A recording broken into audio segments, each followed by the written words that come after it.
السلام علیکم ناظرین، میں محمد عبدالباسط میپ ٹیلی ویژن میں آپ کا پھر سے استقبال کرتا ہوں۔ چین میں 4 جانداروں کو مارنے کا حکم دیا گیا، پھر قدرت کا ایسا انتقام جس کو دیکھ کر دنیا دنگ رہ گئی اور اللہ نے چین کو سبق سکھایا۔ آپ جب صبح جلد اٹھ کر گھر کے باہر کی تازی ہوا میں لطف اندوز ہوتے ہوں گے، صبح کا دل فریب منظر، پرندوں کی چہچہاہٹ، پھولوں کی خوشبو سے معطر فضا، ٹھنڈی ہوا، یہ سب چیزیں انسان کو تر و تازہ کر دیتی ہیں۔ لیکن آپ کو یہ سننے میں ملے کہ یہ سب چین میں نہیں ہوتا۔ جی ہاں، آپ نے صحیح سنا، چین کی فضا میں اب یہ سب نہیں پایا جاتا، جس کی وجہ چین نے 4 قسم کے جاندار کو مارنے کا قانون بنایا تھا، جس میں 4 اقسام کے جاندار کو جہاں دکھے وہیں مارنے کا آرڈر پاس کیا گیا تھا۔ اس چیز نے ہی چین کی آب و ہوا کو بدل دیا۔ جب چین کو یہ غلطی کا احساس ہوا تو جب تک کافی دیر ہو چکی تھی۔ آج کی ویڈیو میں جانتے ہیں چین نے آخر ایسا کیوں کیا، اور وہ 4 جاندار کون سے ہیں، اور آخر انہیں مارنے کا حکم کیوں دیا گیا۔ چین میں اس مہم کو 4 پیسٹس کیمپین کا نام دیا گیا۔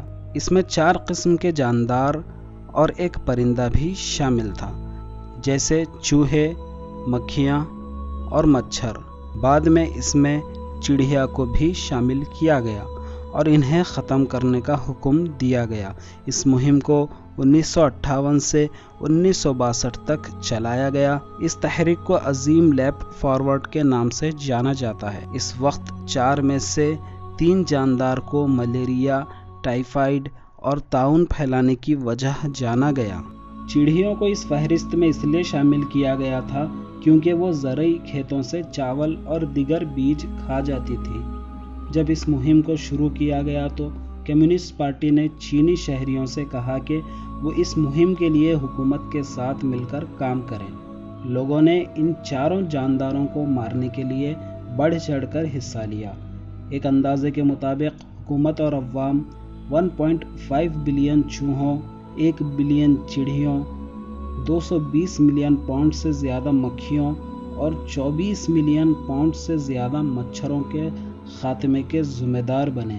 اپنے مقصد کو پورا کرنے کے لحاظ سے 4 جانداروں کو مارنے کی مہم کامیاب رہی۔ 4 جانداروں کی مہم کے غیر ارادی نتائج سامنے آنا شروع ہوئے جب چڑیوں کو چین سے تقریباً معدوم یعنی ایکسٹنکٹ کیا گیا تو 20 سے 43 ملین لوگوں کی بھوک اور موت کا سبب بنی۔ حقیقت یہ تھی کہ چڑیا فصل کے تحفظ کا ایک لازمی حصہ تھی، جو نہ صرف اناج کھاتی تھی بلکہ کیڑے مکوڑے بھی کھا جاتی تھی۔ لیکن چینی لوگوں کی سینس اتنی کم تھی کہ انہوں نے سوچا کہ چڑیا تو ان کی فصل اور اناج خراب کر رہی ہے، لیکن ننھی سی معصوم سی چڑیا کچھ اناج تو کھا جاتی تھی، لیکن وہ لاکھوں روپے کی فصل کو برباد ہونے سے بھی تو روک رہی تھی، کیونکہ چڑیا کا منحصر صرف اناج پر نہیں تھا، وہ کیڑے بھی کھاتی تھی۔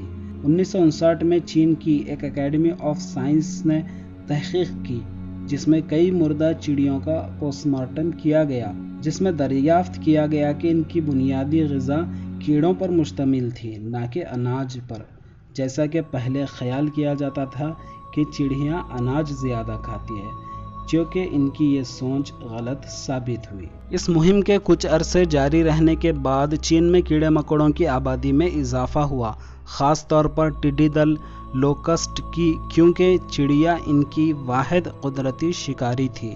شکاری اور شکار کے درمیان اس عدم توازن کی وجہ سے ٹڈیوں کی زیادتی ملک میں بڑھ گئی اور یہ ٹڈیاں آزادانہ طور پر فصلوں کو کھانے لگیں۔ یہ ٹڈیاں لاکھوں پاؤنڈ اناج کھا گئیں۔